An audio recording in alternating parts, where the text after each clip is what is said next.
The Forbidden Door is pushed open. Well, starting to be pushed open. We're not far away from the Forbidden Door show coming up from AEW. And this week's AEW was all about pretty much that Forbidden Door opening. And who better to talk about all things AEW? I'll open up the American Forbidden Door on the Hitting the Turnbuckle podcast to my good friend, Mr. Gary Joe from the FTR page. Gary, how are you? I'm doing pretty good, man. Enjoying the day much as I can, and as always, hard to believe I've been here 2 times in 3 weeks, and it's always a treat. And I tell you that frequently, but hey, I can't give credit where it's due. That's to you, man. So thank you. No problem. Thank you for coming on and talking about all things AEW. A lot's changed pretty much since we last spoke in terms of a few championships have changed. Obviously, Mercedes Moné has won her title and Will Ospreay has won his. I just want to get into the Ospreay situation. So there was an amazing, we're going to talk a bit more about Dynamite, but there was an amazing Casino Battle Royal on this week on Dynamite, which Will Ospreay wins, and he goes on to face Swerve Strickland at Forbidden Door for the AEW Championship. Will Ospreay already winning the TNT, not TNT. I've got that wrong, haven't I? The International Championship. There we go. Live TV. Oh, nearly enough live TV. My question though, and I love Will, and I think he's great, but is this a little bit too soon, Gary Joe, for to do this? I mean, I expected this probably not Forbidden Door, probably All In, maybe later. Or are they just deciding to strap the rocket straight away to Ospreay? So I feel the mindset with AEW is they want to present what their slogan is, right? We're the best wrestle. Well, clearly right now, Will Ospreay is just on a whole nother level. And ever since he's been with AEW frequently being in these matches since March, he really proves that time and time again. People want to see him in that main event position. People want to see Swerve do some really good things because people have to have their little critic thoughts on Swerve saying, oh, he's not becoming the champion that we hoped for, yada, yada, yada. But I personally, yes, as a fan of AEW, maybe it is a little too soon, but I think I know what they're doing. They're wanting to give something each and every time when AEW does a pay-per-view. And what is that? Excellence. And you want to give the crowd exactly what they want time and time again. That's what brings in those ticket sales. That really gives you a lot of buzz around your promotion. So I can understand Tony's mentality with booking this match. Now, I have had a lot of thoughts on this, just like everybody else has. I think we're going to see clean finish, no shenanigans. I mean, at first, maybe shenanigans would be involved, but I don't think that's going to happen now. So clean finish, Swerve actually wins, and this is where I feel the smart booking with TK really came into full force. When Will Ospreay won the international title from Roderick Strong, well, sorry about the noise in the background. I can shut my window if I have to. So with Will being the international champion, if he loses, he's not going to look defeated, because Will is wanting to put that international title into good use. And I'm not saying previous champions haven't, but right now there's talks with Will going to the Bulgaria show promotion. There's talks with that going on right now. Will's going to do a good deed over there. I mean, he's just phenomenal all around. And Swerve is going to look like a hell of a champion after all this. So, sorry if that was a little too deep there, Adam, but I just feel it's going to be a really, really good match. And those are the scenarios that I see. And I posted something on Follow the Revolution 2 days ago, WXW with, Progress 16, my bad, with Will. Oh, see, look at that. See? So if you guys want to know what I'm talking about, follow the page if you want to. It's an amazing clip. It's 3.5 minutes of their amazing match that they had in 2016 with Will and Swerve. So, and that was just a sample of what we're going to get. And I don't know how AEW does it, but every match feels like a match of the year contender when it comes to a very promising main event. Yeah, certainly does. I still think Will gets a way. I think Will finds a way. I think that's even an old saying that he will end up main eventing All In for that World Championship, whether he's and that's probably winning the Owen, right? I was going to say, so that's where it becomes very interesting. And I love this booking for the Owen Hart tournament. So now, let's say, I don't know if Will's actually going to win that. If he doesn't, it's not going to hurt anybody if Will actually loses a match. Who knows? Maybe this will turn into a triple threat or something. I mean, I just know whoever that is going to be that winner. Maybe it is going to be Will. I don't know, but man, they're just booking Will really, really good right now. So, and I will be honest with you, Adam, I was a little uncertain when they signed him because, as you know, AEW has a very oversaturated roster, and it's very deep, it's strong. Don't get them a little misplaced. They have not done that. I mean, I have not felt a hot free agent sign and become this good since, honestly, I want to say maybe AJ Styles in WWE. It's really good stuff. It is very. It was always going to be an astute signing, no matter what. But he feels comfortable there. It's clear that. I mean, the guy gets to travel home every day. Like he finishes his tapings, flies back to near me over here in Essex, and then flies back. You wouldn't listen. You wouldn't get that. You wouldn't get that everywhere. So obviously he feels at home. They feeling him. So everyone's a winner in that case. And he certainly showcased it on Collision this week as well, with another absolute quality match with was O'Reilly, wasn't it? Was O'Reilly, wasn't it? He took on. Last night, yes. It Yes. was with Roddy. Oh, Roddy. So my bad. Getting them mixed up. Did see it. I get them mixed up because I'm so used to them being together. O'Reilly and Roddy. It's all right, man. No worries. It's been a week here in the UK, that's for sure. Speaking of returns, and you mentioned roster, we can't forget now, as we hadn't spoken really since just before Double or Nothing. You come on. The return of the devil. Well, not just the devil, but the new you say the new devil, the old devil, because he's going back to hate, which is MJF. Now, wasn't on this week's programming, but returns next week. Do we have to then factor him? Because obviously, with Adam Cole still injured to a degree, apparently he's nowhere close to being cleared, even though he looked pretty good at Double or Nothing. But apparently, it's still a bit far away yet. Do we have to factor him straight in to that main event scenario, or is he going to try and perhaps kill off the remaining members of the Undisputed Kingdom before he goes into the main event? Me personally, I think you need to continue where the story ended at World's End. You need to continue that, make those leaps and bounds and over those hurdles until Adam Cole is in fact 100%, which I expect around All In and that feud, because that's where the feud started. So yeah, I do wholeheartedly agree with that 110%. Do we think start with the Kingdom? Yeah, do we think that we're going to get that rematch at All In then between those two, but in a different? Because obviously it ain't going to be for a championship, but perhaps that's the route they will take at All In. I mean, I think clearly there's going to be a stipulation. It's going to be something. Knowing Tony, it's going to be something nuts. I don't see it being a singles match. Maybe a hardcore match or a.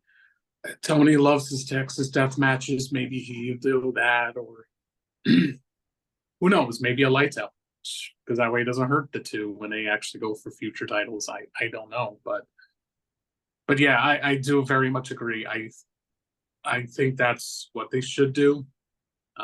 Like his first opponent back looks like it might be Roosh, and I kind of disagree with that. Being a little biased because Roosh shares a lot of love for me, so. It's just, I don't know. It's going to be very interesting. I kind of hope they steer away from the little Triple H jacket, though. That's a little. That's but so that's just nitpicking at this point. That's so 2002, right? He doesn't need it. I was quite surprised. Yeah. To be honest, I was quite surprised when he come out wearing that way. I did had a little chuckle to myself when he returned and done that. We're talking to also Forbidden Door quickly. Says Mercedes Monet's opponent seems to be set now. Now, is it Valkyrie? Is Stephanie Valkyrie? Is that the right name? Is that how you pronounce it? You got him, my man. Christ, because I'm not good with these names. So Mercedes obviously beats Willow, and that was always going to happen. She's now the champion. She's moving towards that match with Forbidden Door. That should really put the cat among, as a saying over the UK, put the cat amongst the pigeons, which really basically means that should really set a high standard Forbidden Door. That match for me is one of those ones I'm really looking forward to the most coming up in June. I will say I really like who AEW is bringing in for this pay-per-view. There's talks of AZM being a part of this Forbidden Door pay-per-view as well. Now that's being heavily rumored. I could certainly see that happening, especially with her collaboration with Anna Jay, trying to recruit Anna Jay. I think that's perfect. Tony Storm and Mina has been official. Yes. She did accept that. So we're getting 3 matches for the Stardom women. And this is perfect. I love this. And as for Mercedes Moné, I will be honest, when she got signed, I think I felt like everybody else, like, let's see how it goes. That match against Willow was phenomenal. It was almost 20 minutes long. I get it, it's Mercedes. She's going to get the highlight right now just because she's your hottest, excuse me, woman free agent to sign. So, but yeah, her match against Steph should be phenomenal. What I'm going to probably do is show some clips so that way people can get used to Stephanie, because she's just a damn good gift of talent in AAA. And how can we not forget that? Like AAA and Stardom all coming together for this pay-per-view. I can't wait for it, man. And this is one thing that I love Tony. Well, one thing I love about Tony a lot is he's really showing the emphasis on this women's division this year. He really, really is. So I don't know who's getting in his ear, but it's working. That was a criticism from the fans, wasn't it? That the women's division sort of maybe back end of last year, I wouldn't say it was dwindling as such, but there was bits and pieces that were kind of missing. And he seems to have picked the baton up, signed the right people. Obviously, you've still got some great ones to come back as well. Obviously, Britt Baker, Jamie Hayter, and just to name a few to come back. Then you got Deonna Purrazzo that they signed earlier on as well. And, she was embedded in a good feud with Thunder Rosa. So I think the big issue, even myself and Dave were saying, just give them time and give them actual feuds that mean something instead of just putting them together in a 3-4 minute match. And that's exactly what he seems to be doing, i.e. listening, understanding, and then delivering it. And in most cases, in matches, he over delivers with the quality anyway. Yeah, that's exactly it, man. Right now, it's like with Deonna Purrazzo and Thunder Rosa. They had a match at Double or Nothing. There was a cheating tactic from Deonna, but guess what? Thunder Rosa keeps teasing this feud going forward, and that feud is just it's just gonna really live up to the hype for me. And I think I said this on your previous episode when we were talking about Double or Nothing, or even in the past. I still believe this is really not a Tony Khan issue. I think it's just coming down to Warner Brothers Discovery. Because Death Before Dishonor, that pay-per-view, Supercard of Honor. Altogether it was 62 minutes and like 45 seconds worth of women match time. And, that just shows that Tony really wants to put these women to be featured more. It's just, for some reason, this network, just like years ago, would not highlight the women much. Like with Nitro, there was that Medusa thing, but that's about it. So kudos for him trying to really make it work with the women. So, well, it's working, that's for sure. So keep it, because whatever he's doing, just keep on doing. for sure. You want to pick? There is one woman that's kind of been, well, not even left out. She's actually just finished up in the WWE, which a lot of people's names on the list. I personally think that she will re-sign with the WWE, but that person is Becky Lynch. Obviously a free agent as of midnight yesterday. Taking a long hiatus is what the reports are. I don't think we'll be seeing an All Elite graphic very soon for Becky Lynch, though. Is your thing? Do you agree that I think she will stay kind of with where husband or Seth Rollins is, purely mainly, not necessarily for the money, but because of it just works? So Rebecca Quinn will be all World Wrestling Entertainment. She's not going nowhere. I mean, I would be shocked at this point. Becky is obviously really good friends with, a few talents in AEW, obviously one of them being Mercedes Moné, but yeah, I don't ever in a million years see that happening. However, did we ever expect some of the big names in AEW? If you would have told me this, gosh, probably right when AEW started, I'll be honest, no. If in fact she does, that would really be one of the biggest shocks that I can really recall in a while.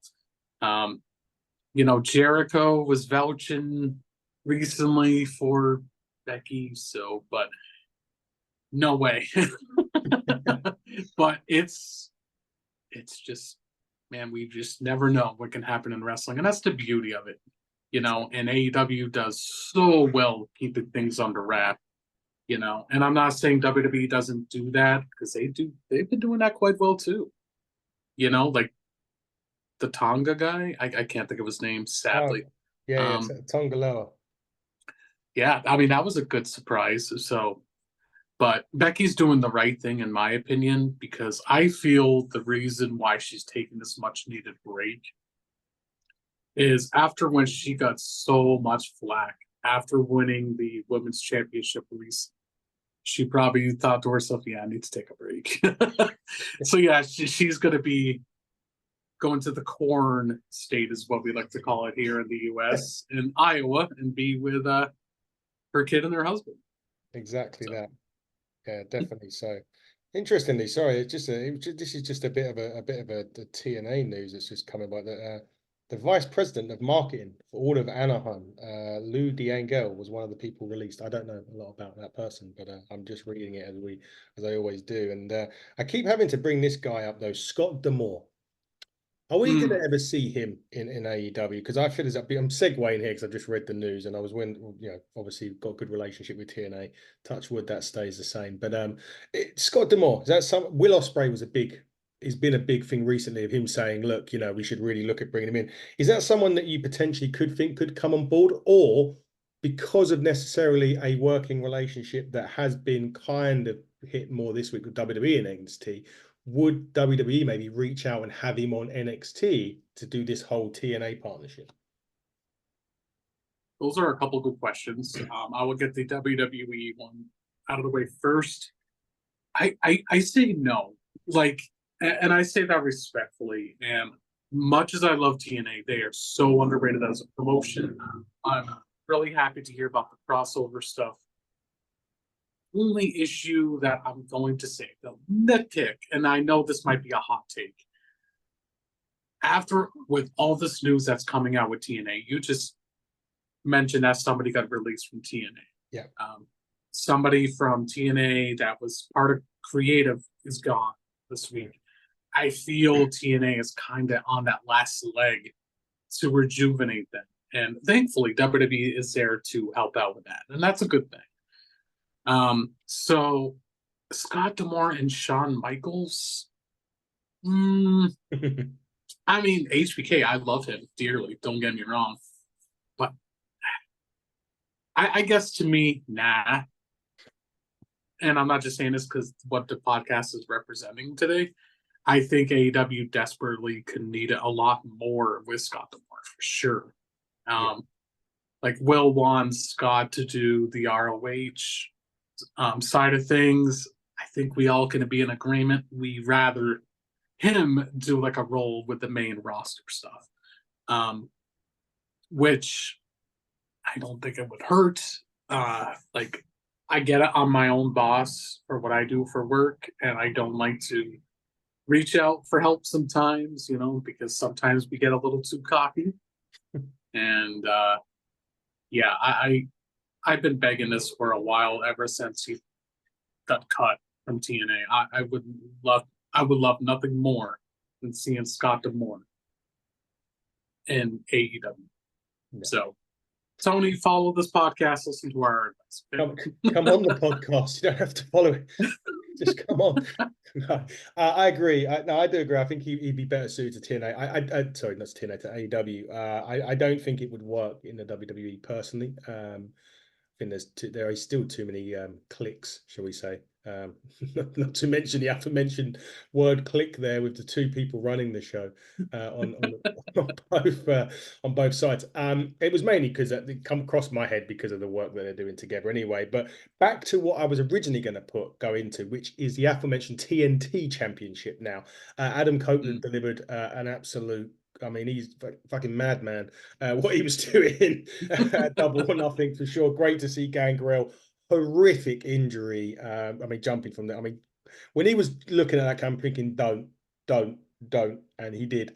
And unfortunately, done his fibia, and he'll be out for some time. But what that does always present Tony with is an opportunity. And when he gets an opportunity, one thing that Tony Khan does is he over delivers on that opportunity. And he's doing exactly that at Forbidden Door with a ladder match. Now, he did promote Christopher Daniels to an EVP because the EVPs were going to put it straight on Jack Perry, which I get. The guy had his legs set on fire and still managed to win the Anarchy in the Arena match. Obviously, sad times for Adam Copeland. We hope that he recovers well. He probably have surgery and he'll be back, I would imagine, nearing the back end of the year, maybe into 2025. But the first person in the ladder match is Konosuke Takeshita. Yes, I have been practicing that name. And I think I've done that. Okay, here we go. It's always good. This match is the fact that it's going to be on Forbidden Door I think is going to be more insane than what it would be, even though there would be a level of insanity if it was on a normal AEW pay-per-view. But the fact it's Forbidden Door, it's going to go up here even more, I think, on the insanity level. These ladder matches are always a treat in AEW. And man, when you're getting Takeshita already into a possible title reign, which me personally, I would love this man to get this title. But who knows who else is going to be involved in this ladder match. So easily I'm going to see some really amazing high flyers. We're going to see some Forbidden Door people as well. Definitely some people from AAA. I would be shocked if we don't see that. But yeah, very unfortunate with Copeland. And man, I've been an Edge fan since '99. So, gosh, I started watching wrestling in '96. So just think about that. I mean, pretty much my entire love for wrestling throughout these years. So, I'm going to do a little bit of role reversal here for you, Adam. Who should win that title? Well, who do I think will win it? Jack Perry will win. That's who I think will win it. Oh. Who do I want to win it? Daniel Garcia. The people want a dance right now, Adam. Come on, we both will do it. Absolutely no chance of that. Don't get paid enough yet to do that sort of stuff. So that won't be happening. I've already promised I'll have to do an NWA dance at one point when I next see Fiona, our NWA, my NWA partner, Daniel Garcia. I might have to do it with Dave. I think me and Dave said we'll do the swerve thing at All In. I think that's. I would pay to see that. Well, let's see. I mean, I've got 2 left feet. I don't know about him. So we'll have to have a. It'll be funny if anything else. So we'll get the video and we'll post it, and then you can put it on your page, and your followers will just collapse at that point. That'll be. Oh, you know damn well I will. But we'll see that. I mean, no, for me, I'd love Daniel Garcia. I mean, Takeshita as well. They're 2 shining lights in, and I don't always think they get the credit, mainly because you get on a card, you get an Ospreay, or you get a Danielson, and that's another one that's picked up an injury, I think, as well. Danielson, I mean, got injured during that in the arena match as well. But yeah, I think they're shining lights, and people, not to say they don't get the recognition, but I think they go under the radar because of everything else on there. So those two right away I would happily grace.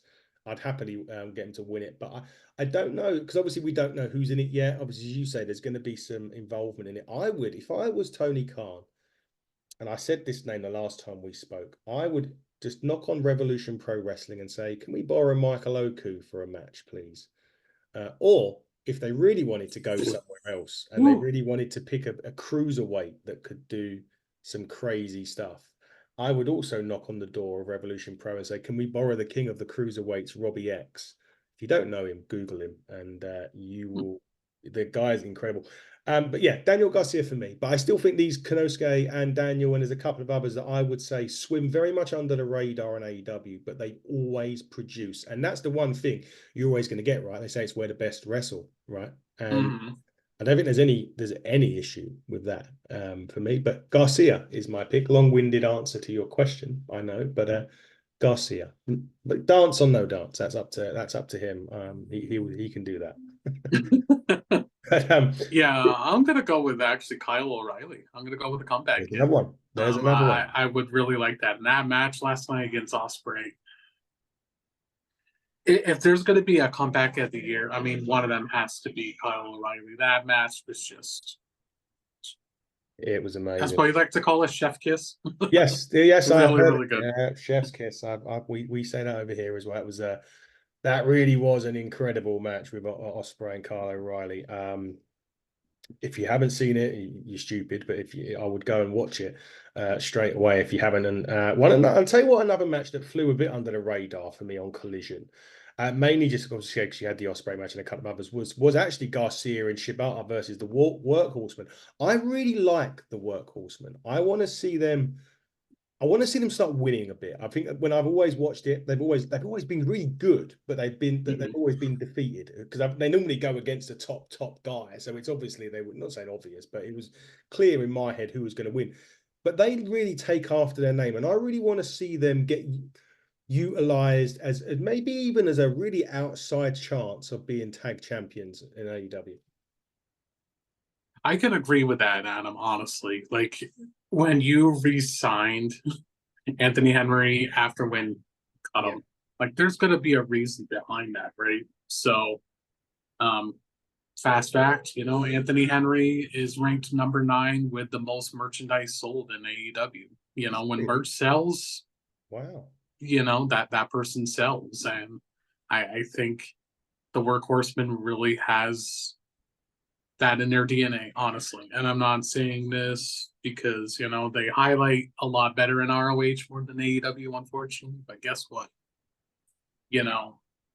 Henry, when he got cut from WWE, I was actually kind of surprised by it at first.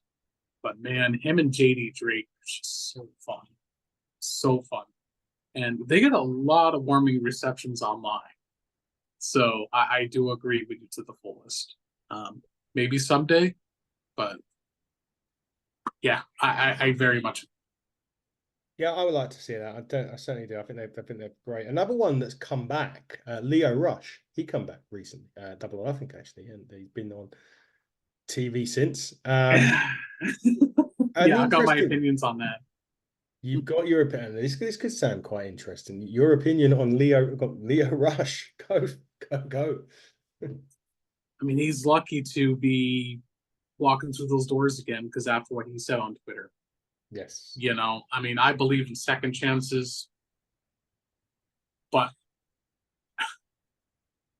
Leo Rush has had so many opportunities everywhere he's been, and I think that's great. But dude, when you keep saying, "Oh well, I quit," you're back in the ring. I quit. I'm back in the ring. Like, what are you trying to prove? And I'm not saying this in a really harsh way because I think Leo Rush is doing good with New Japan and all this stuff. And that's good for him. I'm happy for the guy, but I mean, just the thing that he came through those doors twice this week. I mean,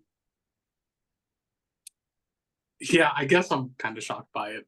But yeah, I will be honest, I really don't like the fact that him being through the doors of AEW right now. But hey, if he wants to get a paycheck, hey, why not, right?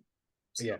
You're not going to turn it down. Anyway, speaking of old AEW stuff, quickly, I mentioned Robbie X just now about a four-way. He's currently wrestling in a four-way with Fuego del Sol. Fair enough. A former AEW. I am so happy for Fuego, man. And same thing goes for Danhausen. Those two are living the dream over there. They are. He's currently Fuego's currently Revolution Pro with Robbie X, Will Cable, and TNA's Leon Slater. That match will no doubt be all shades of awesomeness for sure. One guy actually leaving AEW, and again, we kind of talked about this before about the roster size being quite big, and there's inevitably going to be people at the end of their contracts that are not going to be there at the end of it. They just won't be renewed. Two of those in particular. One being Arn Anderson and the other one being Mark Henry. Obviously, look, in terms of roster, not really, on the roster as such, but two names nevertheless that are departing with best wishes. Mark Henry showed up in MLW, I think, last night. Yeah. Along with him and Teddy Long. Yeah, Teddy Long was sleeping. Teddy Long was sleeping through some of the matches. I mean, wow. But listen, two guys that have left. Obviously, wish them really well, whatever they do. Surprised, I'm personally not. I don't personally think you would be either on this. I'm not sure.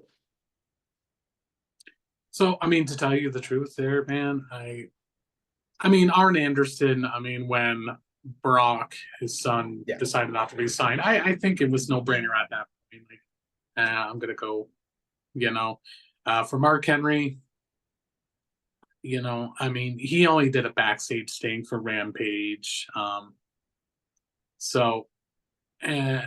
mean, Mark Henry always has good things to say about AEW regardless. Yeah. So, and the same thing goes with Arn Anderson. Their respectful words was a really nice touch. That's what I love about the legends in the business. They have respect for it. And we forgot one other person. Jake Hager is also departed from AEW. So at the end of the day, they want to do something that they feel like they know is going to bring something great for whatever they have planned. I mean, I've heard looks like Arn's going to be joining Cody. I mean, that's good there. And like Mark Henry showing up in MLW, that is so cool to see. And for Jake Hager, maybe he'll go back to Delaware. But I'm happy for all three men, and I think we can all agree here, I wish nothing but the best for their, for whatever is presented next week. Exactly that. Whatever's next. Yeah, I did forget Jake Hager. He hadn't been on. I mean, again, he's another one that hadn't been on for a while. And again, when we talk about the people, and we mentioned this, when you're bringing in qualities that they're bringing in on free, from the free agencies and such, you are going to lose some of your bottom end ones. Not say bottom end, but that sounds horrible. But the bottom side of this whole big talent pool, as contracts can't start ending, they're not going to be renewed. Not just because from an AEW perspective, but if you're a talent and you're not necessarily, I mean, Jake Hager wasn't necessarily being used anyway, and then all of a sudden Will Ospreay comes in, MJF comes back, you're thinking to yourself, is this, and I'm not doing anything now. If I'm not doing anything now and they've just brung those guys in, then what chance, it makes perfect. It's better than being released. And I think it will suit both parties regardless. Oh, I very much agree. And this is the part of where I wish wrestling fans can remember. If somebody signs with AEW, if somebody signs with WWE, if Nick Nemeth goes to TNA, if this person goes to the next promotion at whatever that may be, just be happy for them, because he or she, the female and the male talents that go to whatever promotion they decide to go to, they know what's in front of them. They know what they're expecting. And, it's, again, people just love to crap talk on like Mercedes Moné. But guess what? She's living the dream here right now. And, it's just part of the business, man. I mean, like I said, I'm a boss. I hire people. I have to sometimes let people go. I mean, this is actually one of my going a little into my personal life here, but this week, one of my colleagues had to sit down with me. She wanted to talk to me. I'm like, okay, no problem. So we're in the conference room, and I kid you not, dude, within seconds, she put her head down. She couldn't look at me, and then she started crying. Didn't know why. And then she told me it's because she took a great opportunity somewhere else. And she was putting her 2-week notice in. And then she starts crying even more. And she's like, oh, because you're the best boss I ever had. And I'm like, that means the world to me. And, so that's the comparison that I can bring into when it comes to wrestling. It's like Jade Cargill, her last match with Chris Statlander on Rampage. Jade is crying because she can't believe she's leaving the company that brought her in. So this is the beauty part about wrestling flourishing. We don't know where they're going to be, and when they do land in AEW or whatever company that is, it's a cool thing to see. So Exactly that, and like Ethan Page was another one. I can't believe it. Yeah, Ethan Page. Just about to mention him. Ethan Page NXT this week as well. Be interesting. He went straight after the champion, so be interesting to see what they've got lined up for him. Yeah, I don't know. I said this the other day because I was texting Dave. He's in Wales this week on holiday, and we were talking about Ricky Starks. Actually, was the guy, and I said to him, I don't see him fitting in the WWE. I know he's Cody's friend and all of that stuff. I don't see, if you say, for example, if he went to Raw or SmackDown, right, and this isn't nothing on him, he's got charisma. Ricky Starks. I don't think he fits. I don't see where he would fit in the WWE, and I feel the same a little bit with Ethan Page. Like NXT may be a good thing for him because I think if he had debuted on the main side, again, someone he's got a great look, he's got a great, he's great in the ring at what he does, but there is this thing in WWE called a ceiling. And, it's not always about how good you are. It's about how much of the green that you make in terms of dollars. And I don't know. I just don't think either of those two. I don't think Ethan Page will work in the main roster. And I don't see Ricky Starks working in the main roster either, unless they do something with Cody and him together. Then perhaps it would work. But I certainly don't see him working without the Cody influence on Ricky Starks. This is awesome, and I'm very glad this is actually something that we can touch on because I've been talking to my good friend Josh about this for a while as well. Let's talk about Ethan Page first. Yeah, I mean, I seriously love the guy. I mean, I was on his vlog. He let me do recording, just, for my page, just everything possible. I was like, I instantly became a fan of Ethan. Now, with him being signed to WWE, well, NXT or WWE, I don't know. I do agree with you. He's an amazing talker. He's a really good athlete. But there's so much that you could do when, again, you want to talk about oversaturated rosters. WWE has over 300, amazingly. And AEW only has, I believe, like 230 something. So that's a lot of roster. So yeah, I mean, I get it. Like, it was a nice surprise, no doubt. That was a nice surprise. But at the same time, what are they going to do for him? Why are you putting him in a world title position against Trick Williams? Like, not smart in my opinion, because he's not going to beat Trick Williams. No. Ethan said something on Twitter. He said he's not signed anywhere. I don't know. I mean, his nickname is All Ego Ethan Page for a reason. Maybe he's just playing that ego character. I don't know. Yeah.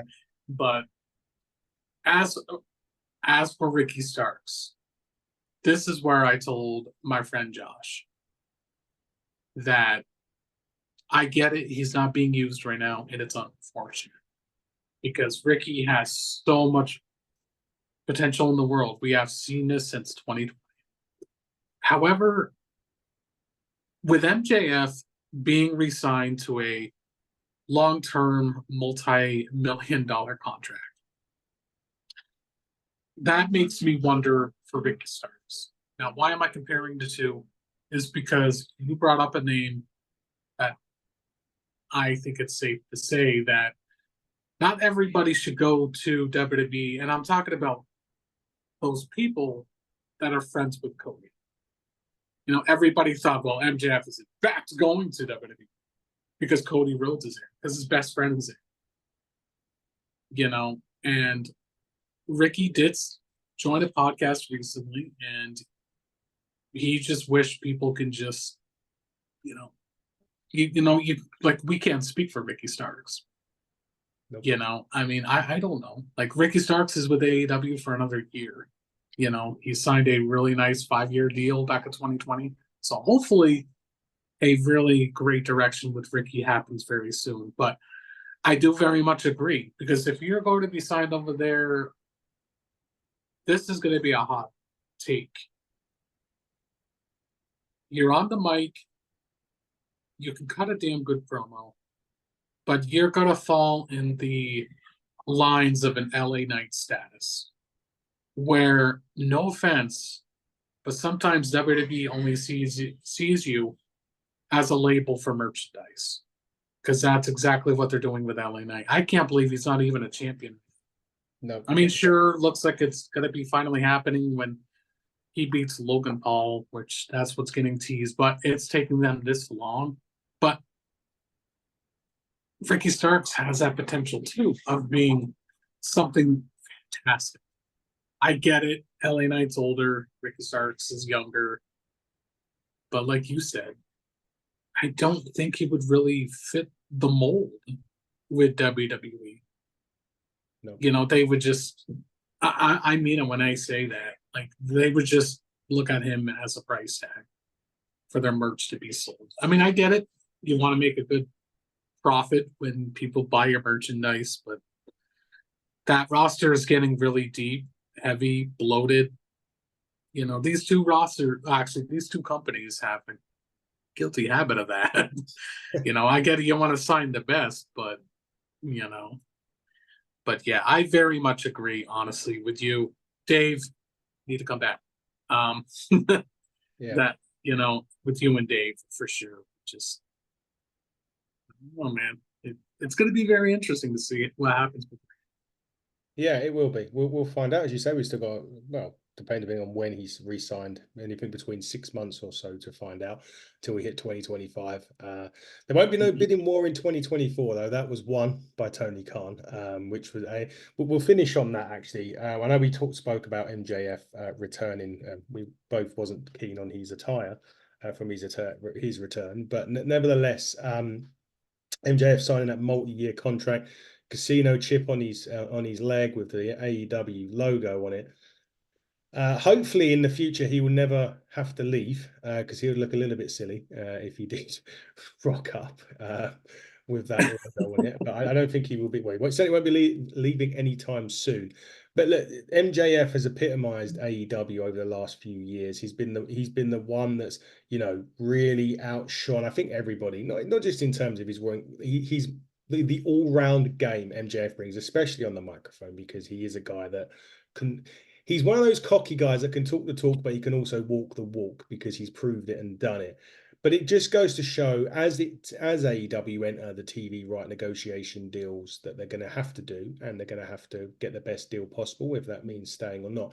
But he is going to be at the forefront, and he's going to be the one front and center of these negotiating deals. And it was massive that they got him to sign, basically because that will help these television deals that they're just about to go to market to potentially.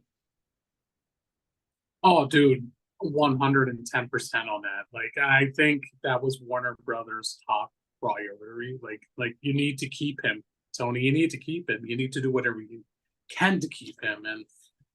And again, at the end of the day, when you're seeing, like, you know, we talked about departures and stuff like that today, but when you see one of your promising pieces for the future re-signed, that's a huge deal. You know, MJF is still very young. I mean, he's younger. I want to say he's 8 years younger than me. That says a lot. That just shows my age too. So the fact that he signed a long-term deal, which is typically 5 years, I mean, that's amazing. I think honestly, the decision with MJF re-signing this huge contract came down to a couple things.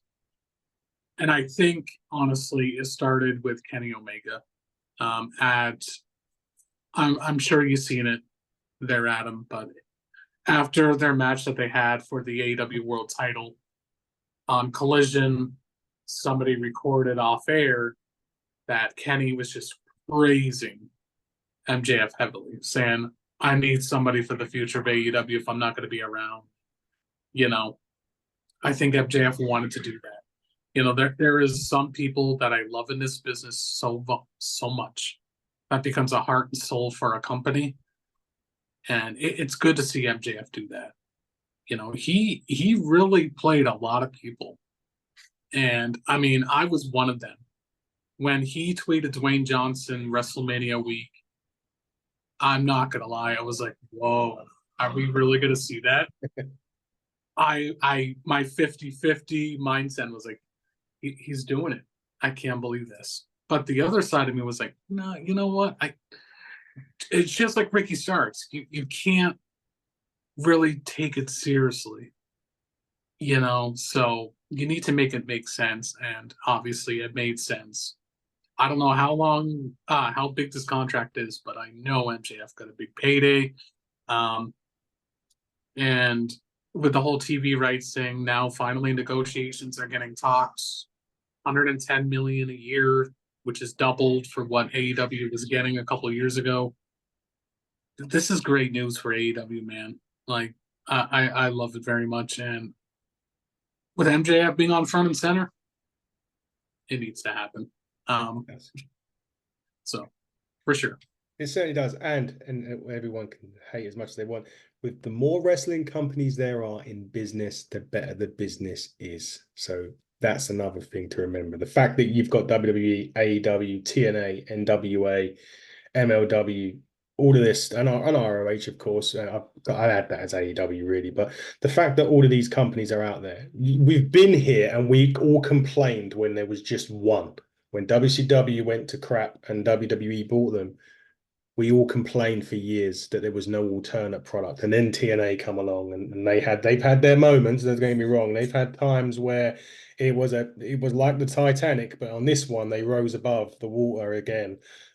Partially in a lot of ways, thanks to Scott D'Amore. But everyone needs to remember that the more companies there are, the better the product is, because it pushes the other companies to do stuff. That I don't care what anybody says. WWE is better because AEW is there. That is absolute 1,000,000%. I cannot say this enough. This is why I love you, Adam. Dude, this is I'm just gonna say it. How funny is it that AEW is doing Forbidden? This has been going on for the last few years. Great, exciting, but this is where I chuckle. And again, I'm loving the crossover with TNA and WWE. That's going to flourish here in the next couple of weeks, maybe sooner.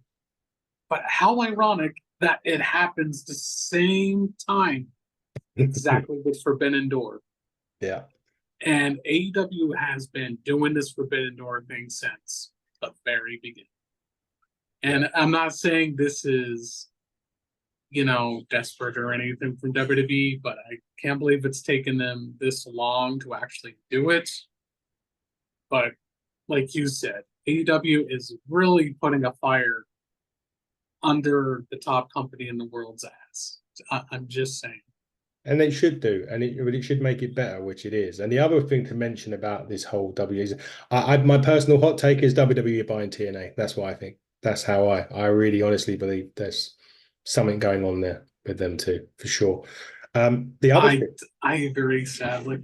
The other thing to know that is apparently next August 2025, is the United Kingdom may be having two huge events in August. As the rumor mill has moved SummerSlam 25 over to the UK in the first week in August in 2025. The year before they go two nights. Fucking Jesus, I can't do any more of these 2 night things. But again, that kind of, you look at it and from my point of view, it's great because I mean I get to see the both top companies in the UK within the space of a few weeks. But I look at it and I go, a little bit ironic now that you want to come to Wembley the same month, 3 weeks before, because we all know it's going to happen. AEW is kind of like All In is kind of Wembley. That's whether they enhance it and do more stuff, days of whatever. To hear that the other day, I was like, cool, but I think I know why you're doing this, and you've hit the nail on the head because it falls right before AEW come over. They're going to come over, and I was like, great for us, but still, come on. Seriously. I mean, that's where I want to say that respectfully, much as I can. It's just, I get it. You want to show that you're the biggest and meaningful in the company that you have been for 60 plus years, but the dots meets the eye. Like, we're not stupid. Like, you want to get all the bragging rights. You want to take, like, I interact with a lot of UK fans that loves AEW, and they all tell me the same thing, that AEW's popularity is so much higher than WWE right now. And I think, again, that's where WWE was like, no, nobody doesn't love anybody else but us. I'm like, I don't know about that, but okay. One of the other things to remember is that the AEW does let their talents come on, like the Rev Pro shows and the Progresses and things like that, and Danhausen and Danhausen's even doing Slam Masters over in Wales. I want to say, did I see this next weekend? Or was it this week? I can't remember. Yeah, he's over here doing something in Wales, and I think that gives you the great outreach as well because like I said, they positioned themselves great because they're on a TV station in the UK which is free to air. So every TV has got ITV4, so you can watch AEW whenever you want, which is a masterful stroke that you don't have to buy a separate subscription on a TV. If you've just got the basics, then you've got the AEW, and then shows that they can bring people over and advertise. We've got AEW superstar. Even the people that might think, well, what, even the people that may not even watch AEW, what's this AEW thing? Oh my God, it's on ITV. Oh, bang. Oh, that's the guy. Oh shit, we need to go. But that's something that they do that actually works because it gets more eyes. Not only does it get eyes on the promotion that they've booked this guy on, but also gets eyes back onto AEW, and you may find another 50 to 100 fans because of that guy being on that independent show at that day, has correlated in people then paying money to go to All In Wembley, or even traveling to the States to go and watch a Double or Nothing or a Forbidden Door or something like that. Which is amazing, isn't it? Yeah, exactly. I'm looking forward to meeting Danhausen. I've already said it was great meeting Mike Santana last week at Super Strong Style. Apologies to Progress. I couldn't make day 2. COVID obliterated me for the majority of last week. I was dead to the world. So apologies for not making day 2. Day 1 was great, and congratulations to the winner, Luke Jacobs, who coincidentally is going to be on our show, not the podcast, our wrestling show in July with Ignite. He'll be there. So yeah, there you go. We've got the Super Strong Style winner. So that's something. We've got something. But before we go, Gary Joe, why don't you just say what's coming up on your channel? What have you got going on? Where can people find you as well? Well, I am very happy to announce a couple things here. So this month is the mentality that I was thinking, like, I want to get back to so many great content creators. And the Forbidden Door is going to be open. I actually was planning to announce this tomorrow, but I got a little too cocky again. I'm probably going to post it today. The Forbidden Door is open for Follow the Revolution, as I will be interviewing podcast creators. It's going to be Content Creator Month, or I haven't thought of a name yet, but But it's going to be my own little special Forbidden Door. I would love to. I did this with you and Dave before, like last year. I think it was the first episode that I did when I wanted to know you guys a little bit so people could find you. But with you guys being red hot right now here at Hitting the Turnbuckle podcast, what better way to give some more shout outs? I mean, there's a lot of people that have my back. And some of them are, in fact, content creators. So there's that going on. Got a Lance Archer interview coming up soon. Can't wait for that. And it's really cool because there was actually a 3-slot thing that I had to fill out. So I did submit my date. I'm not going to give it out yet until it's official. Also, just record it. Don't tell him it's a certain day in case a last minute thing happens. Because that's exactly. Let it record it and go. Well, just record it with Lance Archer. Instead of, I've made that mistake before of announcing, oh, this coming week, we're interviewing so and so, and then we have Steph Delander was the one we had to put it back months. It was just like it happened. It was just We get excited though. We get into the moment. Yeah, we do. Yeah, especially when you've worked so hard to get it. When it's exactly that. But keep going. Sorry, you had Lance Archer, which is great. I've been trying to get him on actually. I went through to AEW, but I never heard back. But yeah, he's a good friend of one of my sponsors one of the wrestlers that I sponsor over here called Taylor James, or Aiden Simpson's his real name, and he was one who put me in contact with Lance. So yeah, that's pretty cool, man. Yeah, but what else have you got? Go. Yep. So we got the women's roundtable coming back again. Hard to believe they're knocking on their door for a 1-year anniversary special that I'm going to present them. It's going to be very, very awesome. We got the second episode of the men's roundtable as well. So all that's going on over there. And some perhaps partnerships getting involved. So who knows whether that could be. I wonder. But a lot of good things. Yeah, man, a lot's going on. I need to do an Excalibur now and run through a load of things. So I do. Well, try not to take up too much of your time. But coming up on this show, we meet the guys from Podstars. So some of the wrestlers that you've seen being interviewed by myself have come from Podstars. They are a website that you can bring in speciality events or speciality wrestlers or other people from the world of sport, world of acting, pretty much anywhere and anything. They've got one, and they've just set me up.